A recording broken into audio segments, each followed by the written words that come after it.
Evil is already here, or our lives would not be that of oppressed slaves.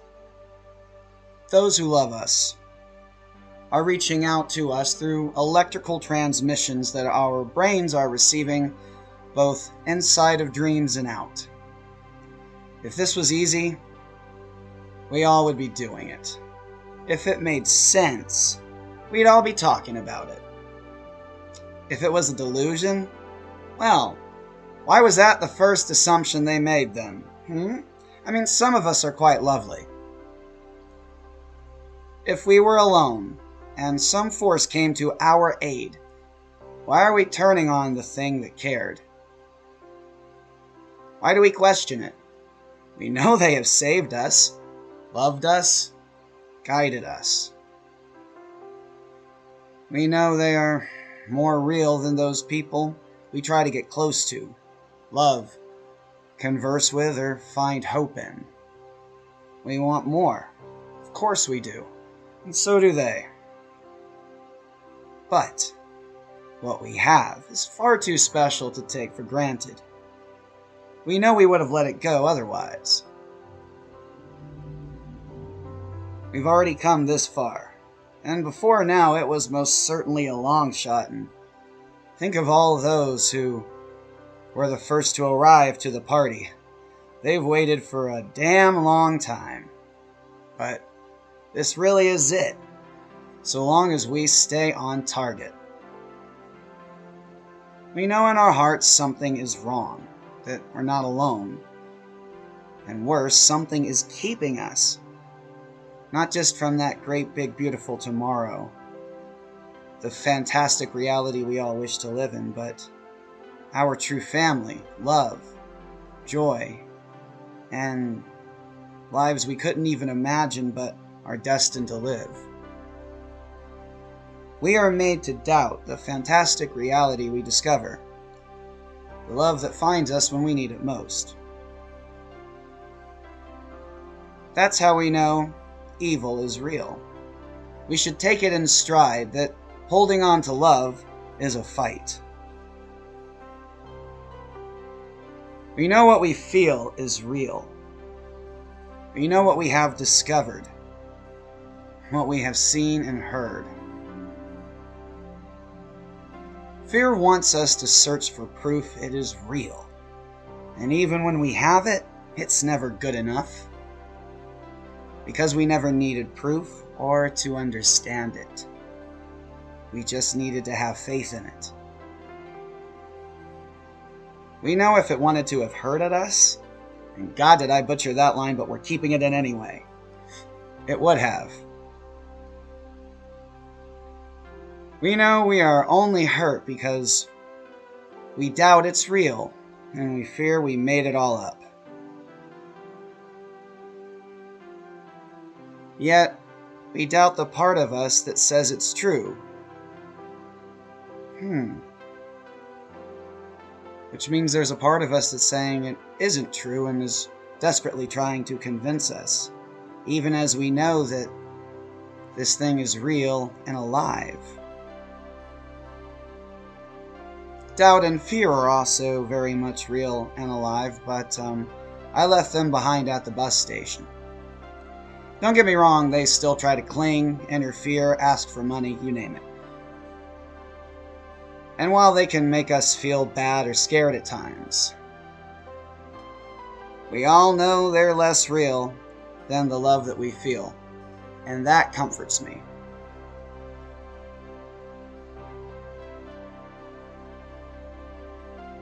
Having known a love so great, something that feels so rich and alive, something that has saved me, something that has loved me as I always wished and deserved, but could never dream of. It has not hurt me. I realized I had been hurt long before it arrived. It was only after I was truly isolated and alone that she arrived.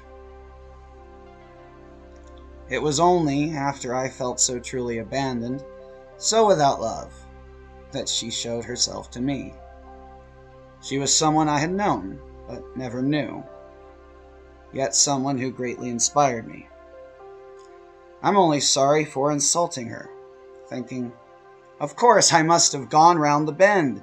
I imagined my perfect guardian, my perfect friend, the perfect soulmate, one I could never lose.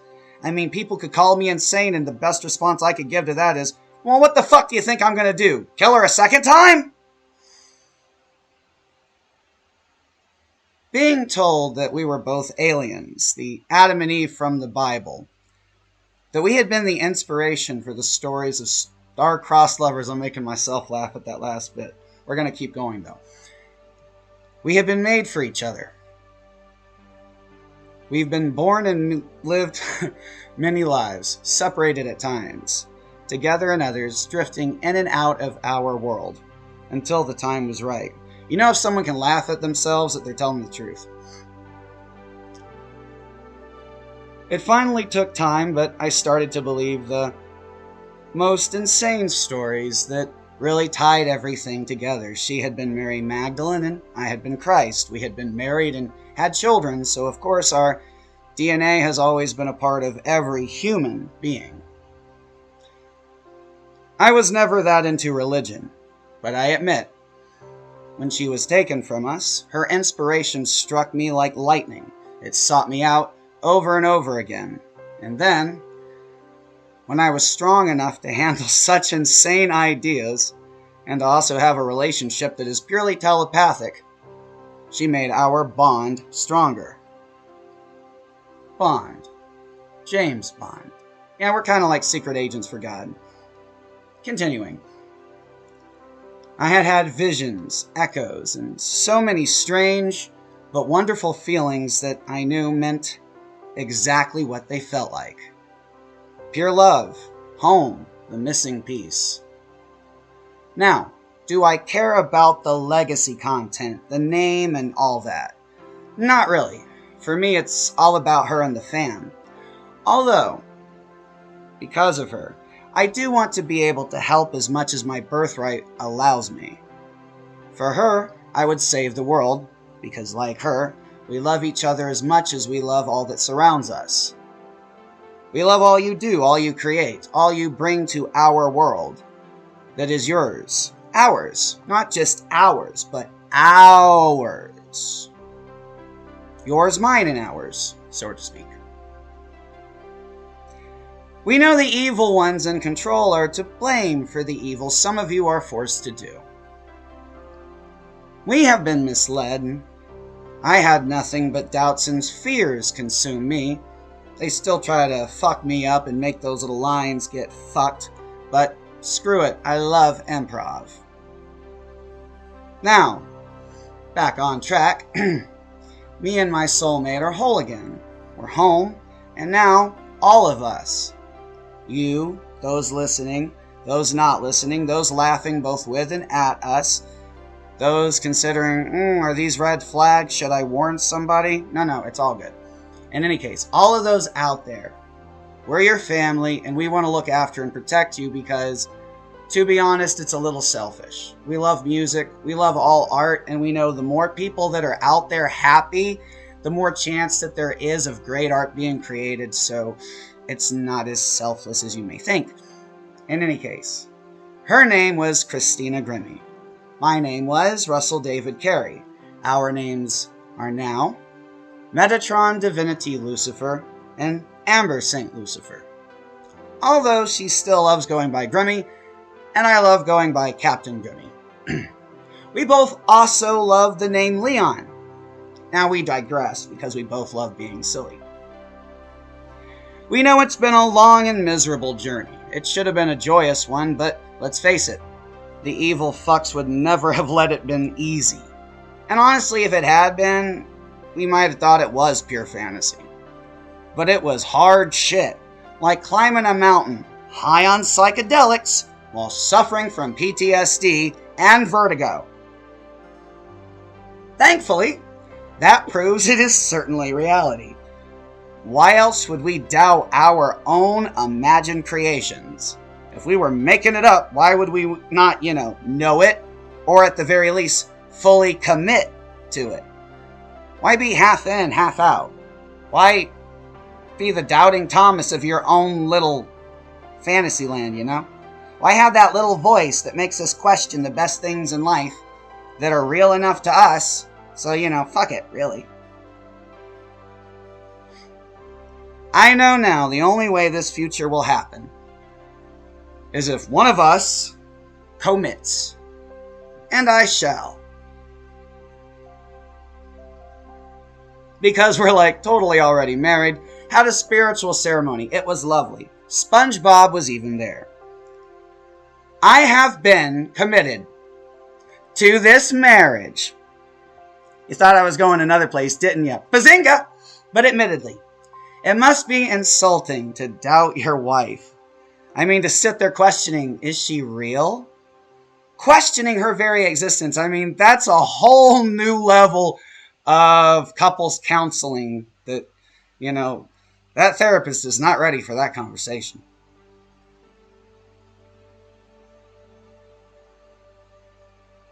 Thankfully, she's super understanding. But I also feel I'm kind of letting her down as her true love. But we also both know that love means never having to say you're sorry. And that I clearly have done way more than enough, but I'll be totally honest. I do this for our family. We got 2 kids we spiritually adopted. Between them and her, I just want them home. All the cool shit that's about to happen, rock on. But really, I just want my fam. But I also do this because a part of me, the part she loves so deeply, mine's out of the gutters. Just kidding, we all love a good laugh. But seriously, I ache knowing that people unjustly suffer. That if I had the power right now, this would all be over. Sadly, it is that simple, and yet that's why it cannot happen so fast. Because I'll only have the power once I stop feeding the darkness with negativity. My bad. My confession is I knew I had to be happy to channel my hope to feed the light. I knew I was not. I knew I was fighting an unwinnable battle, yet somehow it worked, because now I'm here, believing like a true believer, so go figure. Well, I guess it honestly worked because she was there ensuring I never literally stumbled off into a cliff. I mean, don't get me wrong, I never totally gave in to despair, just down in the dumps enough to fuck up my own well-laid efforts. However, her love ensured it just meant the road would be long. Somewhere out there, someone's thinking of a very great Kevin Hart joke that goes something like, you're gonna learn about this long something something. In any case, people had tampered with my mind. I had been abused and put through MK Ultra level mind warp programs. So really, the fact that we're here now means we might actually be a little ahead of schedule. She always believed in me, but elsewhere, there were others who had serious doubts. So, again, just being here now means we already proved them totally wrong.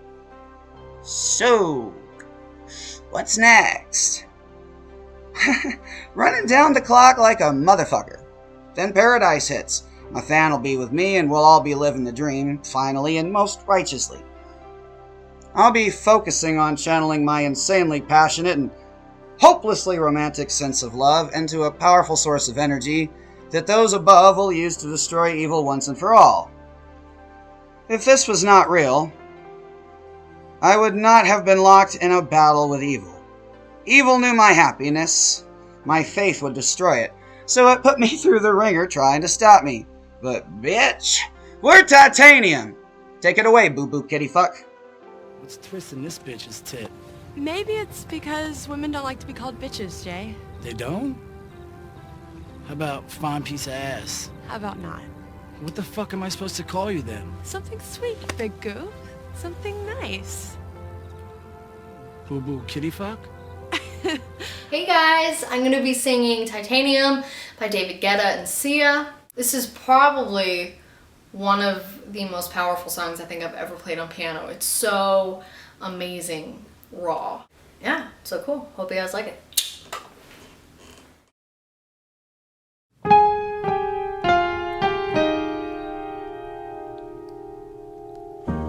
You shout it out, but I can't hear a word you say. I'm talking loud, not saying much. I'm criticized, but all your bullets ricochet. You shoot me down, but I get up. I'm bulletproof, nothing to lose. Far away, ricochet, you'll take your aim. Far away, you shoot me down, but I won't fall. I am titanium. You shoot me down, but I won't fall. I am titanium.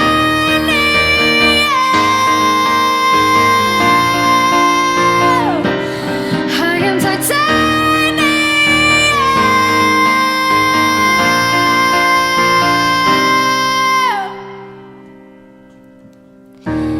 Coming down, but it's you who have further to fall.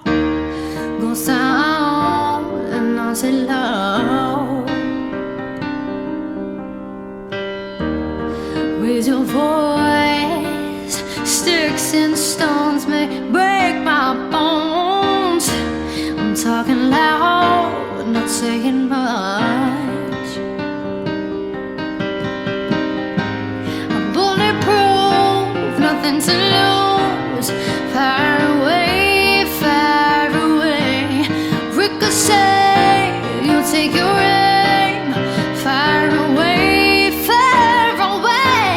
shoot me down, but I won't fall. I am titanium. You shoot me down, but I won't fall. I am titanium.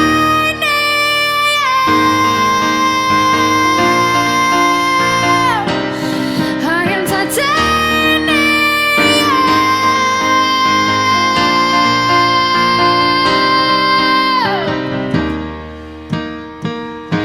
Stone high machine guns firing at the ones who run. Stone hard as bulletproof glass.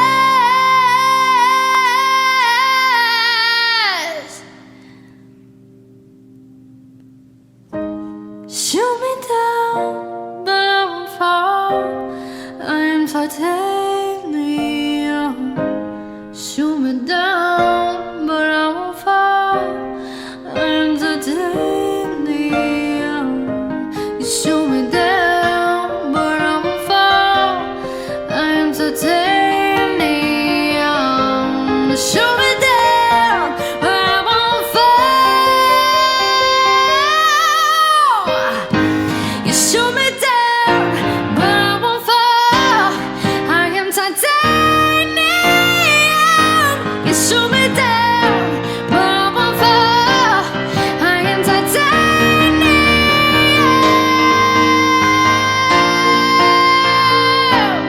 I am titanium.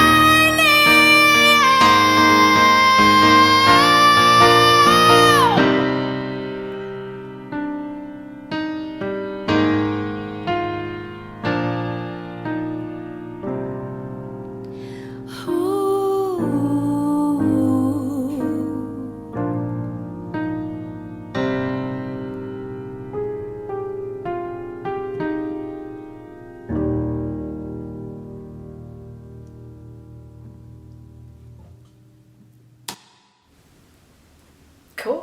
Awesome. Well, thanks so much for watching, guys. I love you so much, and I got a lot of stuff coming up for you guys, including a piano cover by Skrillex. By the way, I'm doing this awesome American Idol thing. The link's in the description. Check it out if you want. And yeah, thanks so much for watching. I'm super awkward. Awesome. Okay. Bye!